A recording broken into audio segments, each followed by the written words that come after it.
5 cara ampuh untuk stop atau menghentikan DC pinjol menghubungi kalian. Jadi kalian bisa tenang kembali tanpa harus kena gangguan dari DC-DC pinjaman online seperti ini.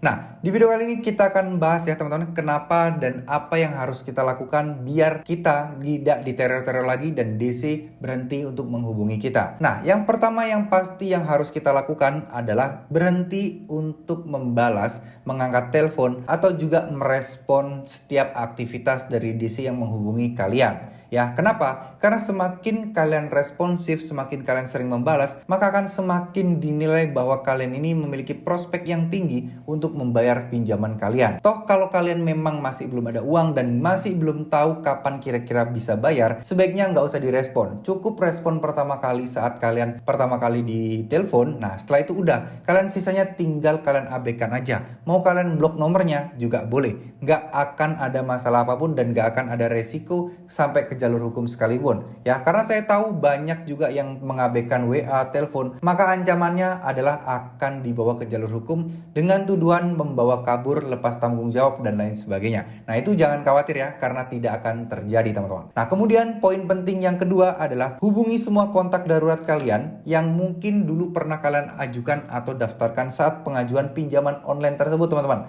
Ya, misal kalian mendaftarkan 2 orang teman kalian sebagai kontak darurat. Nah, itu ketika kalian sudah mulai males balas atau respon WA, respon telepon dan lain sebagainya, atau kalau mau amannya sebelum kalian gagal bayar atau telat bayar mungkin di H-1 atau mungkin sebelum jatuh tempo, kalian langsung hubungi teman kalian. Kalian bilang bahwa mereka akan nanti dihubungi oleh pihak DC, tolong diabaikan saja biar mereka tidak bisa menyebarkan data lebih lanjut. Nah, bilang aja gitu. Pasti teman kalian akan mengerti dan ketika mereka menerima banyak telepon, mereka jadi nggak kaget dan mereka tinggal blok-blok aja ya teman-teman ya.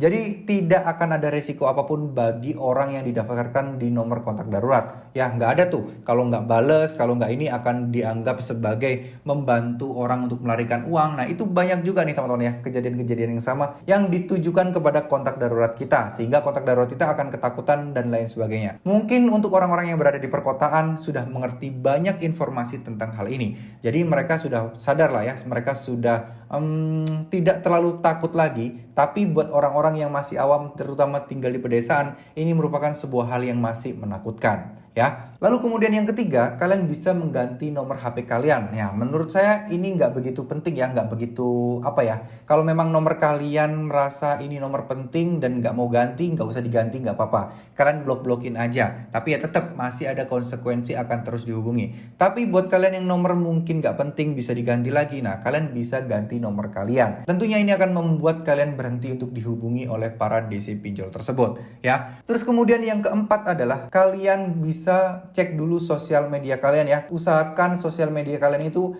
mempunyai email dan nomor telepon yang berbeda dengan nomor telepon dan email yang kalian gunakan saat mengajukan pinjol tadi teman-teman ya.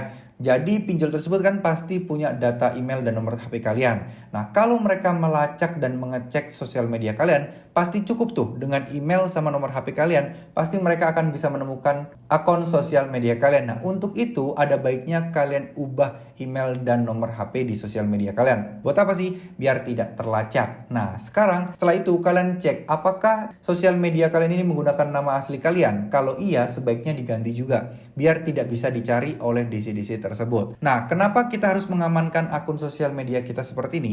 Biar mereka tidak bisa mencari dan mereka tidak bisa mengincar follower atau mungkin teman kita yang ada di sosial media. Kalau mereka diincar, biasanya banyak nih kasus-kasus cerita yang followernya atau followingnya itu di DM, terus kemudian diminta untuk bantuan menagih hutang ke kita dan lain sebagainya. Banyak banget. Nah, ini kan bikin malu aja ya. Nah, itu lebih baik kalian hindari dan lebih baik kalian perbaiki aja dulu ya, mulai dari email, nomor HP dan lain sebagainya. Atau kalau misalnya kalian mau untuk mendeactivate sementara ya silakan di deactivate aja. Nanti kalau sudah mulai kondusif dan sudah mulai tenang baru kalian aktifkan lagi akun sosial media kalian, itu nggak masalah ya. Oke, terus kemudian yang terakhir adalah kalian wajib untuk cek atau matikan semua izin dari aplikasi pinjol yang ada di HP kalian ya. Ini penting, mau kalian galbe atau enggak, sebaiknya kalian matikan aja untuk masalah izin-izin di aplikasi HP kalian ya, aplikasi pinjol ya. Kenapa? Karena biar mereka tidak bisa mengakses kontak kalian dan mengakses data-data kalian yang lain.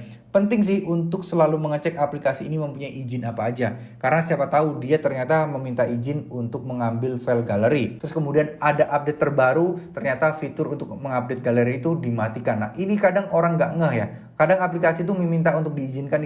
Kadang kita langsung tinggal pilih allow aja, tapi tanpa kita tahu apa itu sebenarnya. Ya, ini penting banget. Karena kita harus tahu cara kerja aplikasi Android ketika meminta izin itu, ketika kita oke, maka dia berhak untuk mengakses data kita. Ya, teman-teman.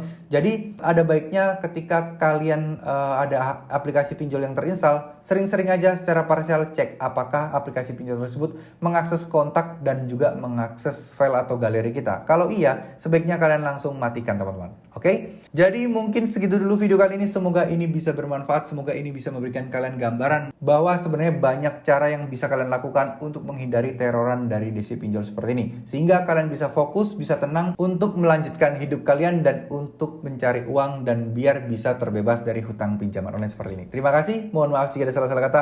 Wassalamualaikum warahmatullahi wabarakatuh.